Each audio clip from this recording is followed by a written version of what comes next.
a bit surprised when the talk of succession come up in the United States, not by the talk of it, well, even though that did surprise me actually a little bit, but more with people's absolute bloody lack of understanding. I mean, in case you don't know, the country in the world that has the most people,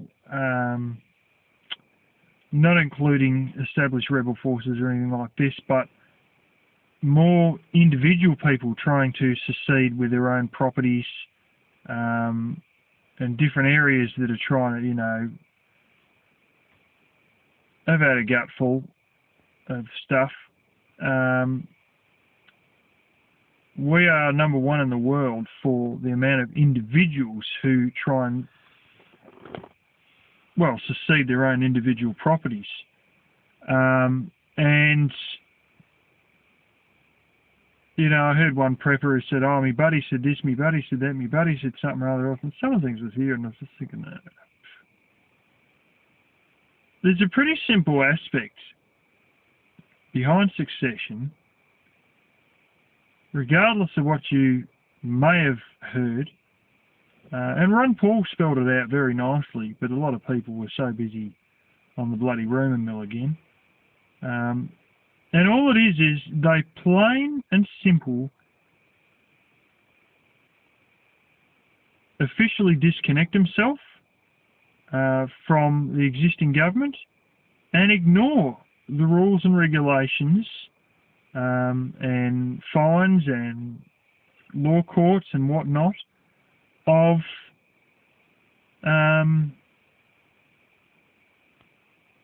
the official government.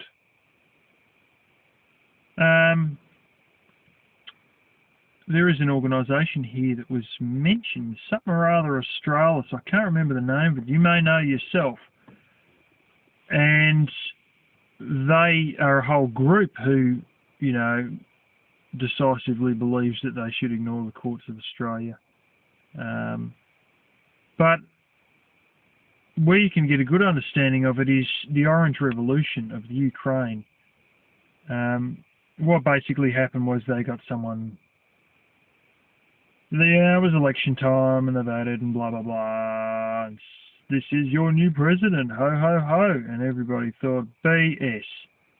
And in case you don't know a great deal about Ukraine, they've had the Russians with the fingers in the pie for a little bit too long, in their opinion. During the Soviet days, it was a breadbasket, and still is a real massive food producer. One of my cousins went there, actually. And, you know, Stalin was using that to make food for the rest of Russia. At times, it was a great country to have food-wise. And sort of, you know, after the Russians, Soviet system collapsed, they've still wanted to have the fingers in the pies of the former areas that they did have a bit of control over. And the Ukraine is one of those. Now, they got this president whatever in, and everybody started talking amongst themselves, you vote for him? No. That vote for him? How about you? What about you? Boom, boom, boom. And they're all sitting there going, this is no way in hell. There's at least 80% of people, or maybe even 90%, that didn't vote for this bloke. What the hell is going on here? Oh, we should recount the election, da-da-da-da-da-da-da-da. And there's more that just said, no, there's no point recounting the election, because they'll recount it and they'll come out with him again, because we're not really in control of our own president here, it seems. You know, we're not even in control of who we vote for.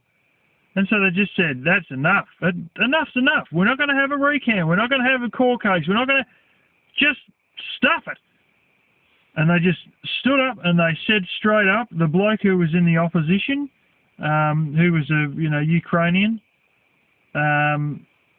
not with Russian people in his pockets,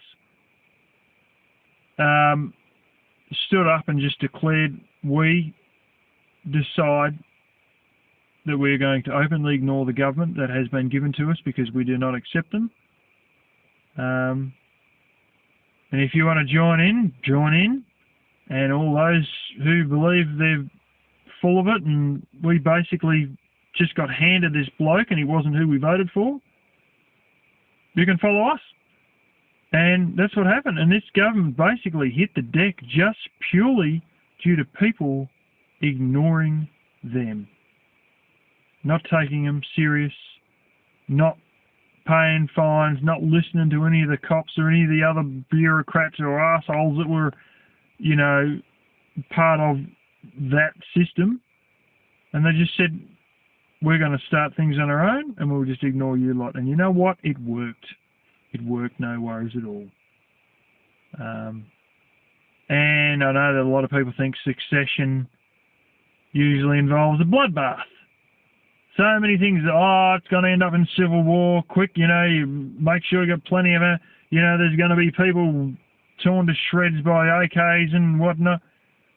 Yeah. Egypt had a few pretty full-on protests, and yes, a few people got shot by soldiers and whatnot, but that was sort of, generally speaking, pretty bloodless. There was another one called the Velvet Revolution, which I think was the Czech Republic, and that went pretty smooth as well. Was it Romania? I can't remember. But, you know, this is succession. It's not a whole heap of blood. It's not a whole heap of civil war. It's often just quite simply just agreeing to pull the pin on taking notice of them.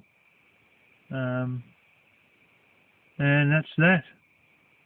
Chances are, I don't know if I could really be bothered, but I may be able to pull a successionist out of my back pockets if I look in my uncle's diary. Yeah, we'll just see. If you're really interested, we may do it eventually. We'll interview one firsthand.